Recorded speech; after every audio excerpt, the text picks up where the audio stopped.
You've been struggling to get out of mid-ladder, playing against really toxic decks and opponents using Mega Knights, E-Giant, E-Barbs, and a bunch of just random stuff that doesn't make sense. Well, today I'm going to be showing you the best deck to easily counter all of these difficult cards and push up trophies fast in Clash Royale. Before we get into the video, if you would like to consider becoming a member on this channel, you will be eligible for all giveaways that I'm going to be doing a lot of in the next upcoming months, as well as have a custom Discord role in the Discord and lots of other perks as well. Go check that out with the join button down below. Also, if you want to see more videos like this where I'm covering and showcasing decks, make sure you hit that like button. If we can hit 100 likes on this video, I will be considering doing another one of these. Anyways, thank you guys so much. You're the best. And let's go ahead and get back into the video. So today we're actually going to be running Splash Shard. This is the best version of Splash Shard right now. I think Splash Shard is amazing. It's going to be the Evolution Knight. We don't have the Evolution Knight, so we're using the second best option, the Skeleton King. If you don't have the Skeleton King, the third best option is the Valkyrie. Realistically, I don't recommend substituting any of these cards. I think they're all very, very good where they are. You could use a Phoenix instead of the Baby Dragon, but besides that, this deck is pretty good how it is. There's other versions of Splash Shard and Graveyard decks that you could check out, but I think this Splash Shard deck is really strong. And if you want to get even more specifics and tips on how to use this deck, then you go ahead and click on the card in the top right of the screen. But this video is going to be more about me showcasing gameplay in mid-ladder, so I am on my second account at around 6,000 trophies, a little bit higher than a lot of people watching this video, I feel like, but still a decent amount of trophies. We're gonna have under-leveled cards for the most part, so it's going to be good to showcase to you how good this deck actually can be if you play correctly, and how easy it is to counter some good cards. So I accidentally stopped recording before I played these two games, but the gameplay was too perfectly displayed against decks that I know you guys wanted to see gameplay against. So we're just gonna watch the replays, and I'm gonna kind of explain my thought process as things were happening. And in both games, you can see my cards are going to be extremely underleveled compared to theirs, and in the second game they're going to be a higher king tower level than me as well. In this game we kind of started things off with their Night Witch in the back, and we had to defend with a lower level Baby Dragon, and there's a full level 14 Hog Rider. We had to bring it to the king tower to get that activation early, and you can see all of these things just bombarding my tower, and we're still able to fully defend it just barely. But as you can see, even with underleveled cards, the defense with this deck is really, really good. You can get a lot of value with your Baby Dragon, with your Ice Wizard, with your Skeleton King if you tornado their troops together to get as much value as possible, as well as get easy king tower activation with Tornado against Hog Rider. So things actually started off really well. We were pretty even on elixir here, and I'm just trying to get as much value with the Skeleton King. We want to collect as many souls as possible here, because you want to be using your Skeleton King ability as much as possible when it's fully filled up, and you want to fill it up as much as you can as well. So here we're just going to try and kill everything by tornadoing it all together, as you can see, but then he wants to push the other side, which is fine. We had to deal with that, and we're going to get a little bit of damage on his side, but since his Hog Rider is a higher level, he's going to get more damage than us. It is what it is, not a big deal, and we kind of just keep moving on with this game. And as you can see right now, we're in the elixir lead. We just go with the Ice Wizard in the back. I thought that maybe it would have been better to go with a Tombstone there, so we throw a Tombstone down as well.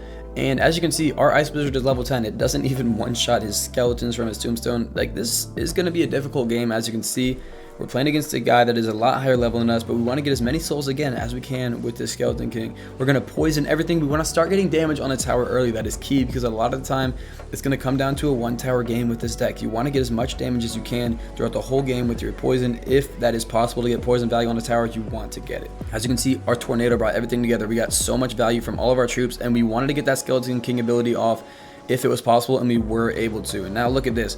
We're getting a good amount of damage. We're killing all his troops, and we want to get this poison down. Once again, we want to get this value that we can get. And once again, what are we going to do? So the Hog Rider, we're going to tornado it every single time that we can. We weren't able to fully defend the Hog, or not the Hog Rider, the Wall Breakers, but it's okay because we defended the Hog Rider well, and we're actually almost in the damage lead. And this is when things start to get really, really intense. As you can see, the Ice Wizard goes down, and he's got a big push coming at us once again. It is always hard to defend, but what are we going to do? We're going to poison all of it, get this poison value. We couldn't get the value on the tower, which is unfortunate, but it honestly turns out all right. We wanted to just bring this tornado back and kill everything. We still let the Hog Rider get a hit because it was hard to tornado the Hog Rider to the King Tower and still defend the Wall Breakers. So we kind of had to just take a little bit of damage in order to not take a lot of damage from the Wall Breakers. We kind of just had to pick and choose our troop to defend. And now here he has pushes going down both sides. It is difficult for us to defend all of this at once, is what you would imagine me to say, but it's actually not too bad. We defend both of them okay. He gets a little bit of damage on both towers, but at the end of the day, we're going to have a huge elixir advantage now, and it's going to be time to start getting ready for a big push. and we're going to get that poison value. As you can see, that poison value is going to come down as much as possible. Now we're going to have to defend once again. What do? We get as much value with that Ice Wizard ability as possible. We tornado it. We actually don't tornado it. We throw the tombstone down, I'm sorry. And that executioner gets a little bit of value we didn't want him to get. And now we realize it's that point of the game where we need to be spell cycling against a guy that just doesn't have the spells that we have to get that damage on the tower. So we start getting ready to spell cycle. As you can see, we just had to defend this, and then we start it. We get the value with the poison. We start cycling our poison on his tower. We have to get as much damage as we can. There's only 20 seconds left in the game, and we're barely ahead. We know he has the higher level cards, and it's not going to be very likely for us to get a good push in this amount of time. So let's just defend as well as possible without committing any elixir on offense except that poison.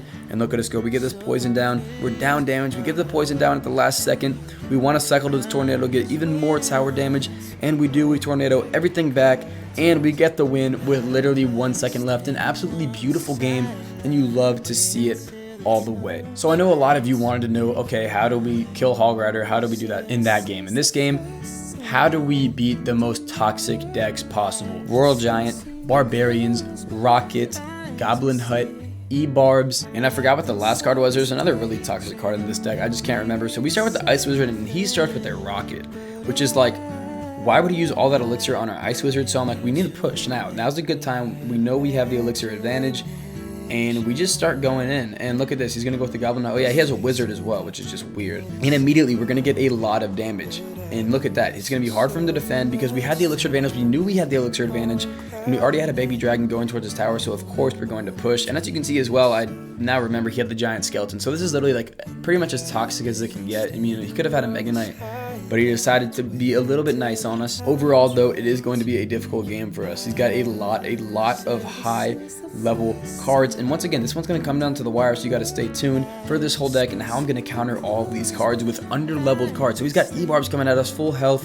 What are we going to do? We're just going to throw a Tombstone down, and we got our Ice Wizard down, and we are going to fully counter these E-Barbs easily and have cards ready for a counter push as well, because it is not as hard to defend these cards as you think. A lot of the time people are over defending one of their cards, using all of their elixir on one card, so then they're able to get value with their other big annoying card. And so what we do, we try and push both sides at once to apply some pressure, and he's not able to defend the left side at all because he's used his big elixir giant skeleton because he only has big elixir cards in this deck. That's how you do it. You want to be able to split lane pressure because they're not able to defend both sides at once. And look at this. Even though we have barely any elixir, oh, we just get an Ice Wizard down. We just get a Barbarian Barrel down. We get them low on health. Yeah, they're going to get a little bit of damage, but we can just tornado them back, kill everything. And yes, we have a huge damage lead now. We have a whole tower lead on this guy.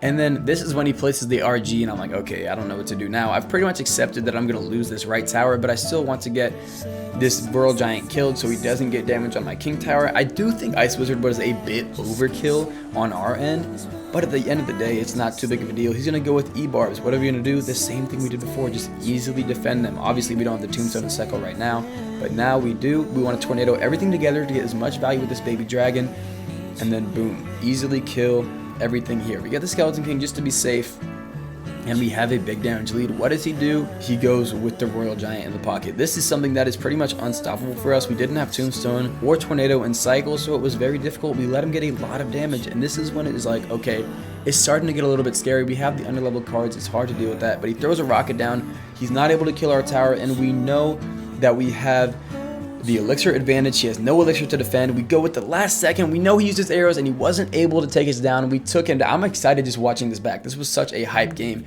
and we got the win. In just 2 games, we were able to take down 2 of the most toxic decks with under-leveled cards. So yeah, this deck is kind of absolutely insane. If this video was helpful for you whatsoever, please consider liking and subscribing. Remember, 100 likes and I will consider doing more videos like this again. And become a member down below with the join button. Anyways, once again, thank you guys so much for watching, and I'll see you guys in the next video, and peace. Still wish I never told you why.